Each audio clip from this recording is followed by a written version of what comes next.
C'était impossible, mais ils se sont réunis pour voter. Allons-nous le tuer? Qu'allons-nous faire de lui? Alors ils décidèrent. Ils pensèrent ne pas le tuer. Dieu dirige tout. C'est notre nouveau rappel. Dites-vous simplement, Dieu dirige tout.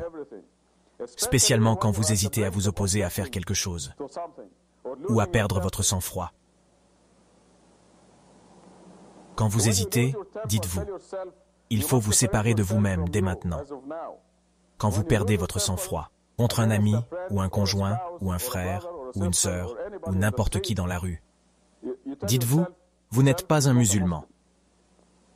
Vous êtes en opposition, parce que Dieu dirige tout, croyez-moi. Quand votre ami, ou votre épouse, ou votre mari agit d'une certaine manière, cela vous énerve. C'est Dieu qui le fait, et c'est parce que vous le méritez. Donc vous devez vous remettre en question et vous corriger. C'est vous qui vous opposez au lieu de vous soumettre à Dieu. Dieu dirige tout.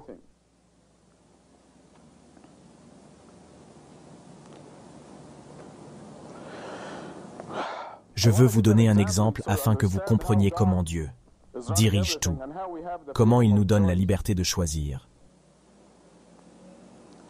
Supposez que j'ai la capacité temporaire de voyager dans le futur, disons pour une semaine. Je voyage dans le futur et je vois ce qui vous arrive, quelles décisions vous avez prises. Ok, donc j'ai voyagé du début jusqu'au vendredi suivant et j'ai vu exactement où vous êtes allé, quel genre de décisions vous avez prises. Et maintenant revenons à ce vendredi. Je vous donne le choix d'aller à New York ou en Californie. Je veux vous donner le choix d'aller soit à New York, soit en Californie. Donc je vous donne le choix d'aller librement, de choisir la Californie ou New York pour votre voyage. Mais je peux déjà le savoir parce que j'ai voyagé dans le temps. Il y a une semaine, vous avez décidé d'aller en Californie. Donc, bien que je vous ai laissé la liberté du choix, je sais exactement ce que vous allez faire et où vous irez. Mais c'est beaucoup plus que cela. Je ne pense pas que nous puissions réellement le comprendre. Dieu dirige tout. Et c'est la condition. C'est la qualité de Dieu. Et si vous ne connaissez pas cette qualité, vous ne connaissez pas Dieu. Et vous ne croyez pas en Dieu. Et c'est ce que le Coran veut dire par tous ces versets. Quand Satan inflige des catastrophes, des maladies, des cancers, sur les gens, Satan le fait en accord avec la loi de Dieu. Et nous l'apprenons dans le Coran. Je vous rappelle par exemple,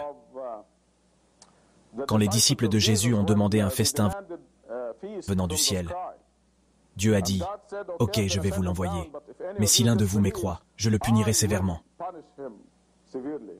comme je n'ai jamais puni. » Enfin, vous croirez que celui qui punit réellement est Satan.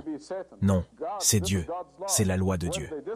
Quand ils mécroient, ils s'écartent du royaume de Dieu, et ainsi Satan leur inflige les dommages. Mais Dieu fait tout. Donc même les actes de Satan sont sous le contrôle de Dieu. Dieu dirige tout. Dieu ne serait pas Dieu s'il ne dirigeait pas tout. Donc, c'est la qualité de Dieu que nous devons reconnaître. Et nous allons la commémorer dans notre propre langue, en anglais. Quand vous conduisez votre voiture, vous dites « Dieu dirige tout » et vous regardez autour de vous. Et vous dites « Dieu fait tout » parce que c'est la condition pour croire en Dieu.